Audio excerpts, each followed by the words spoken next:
until 12:15 a.m.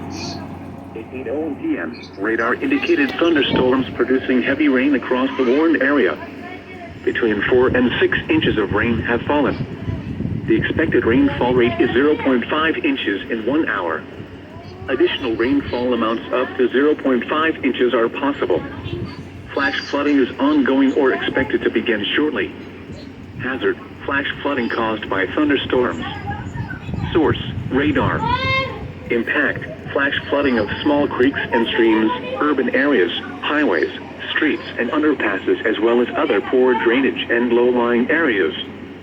Some locations that may experience flash flooding include Carrollton, Vevey, Pleasant, Fairview, Ghent, Werthville, Prestonville, Braytown, Mount Sterling, Eastray, General Butler State Park, Moorfield, Interstate 71 at State Route 227, Langstaff, Jacksonville, English, Interstate 71 at mile marker 52, Eagle Station, Avonburg, and Interstate 71 at mile marker 40. Move to higher ground now. Act quickly to protect your life.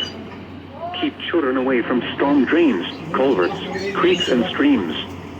Water levels can rise rapidly and sweep children away. Stay away or be swept away. River banks and culverts can become unstable and unsafe. To report flash flooding, go to our website at weather.gov/ILN and submit your report via social media when you can do so safely.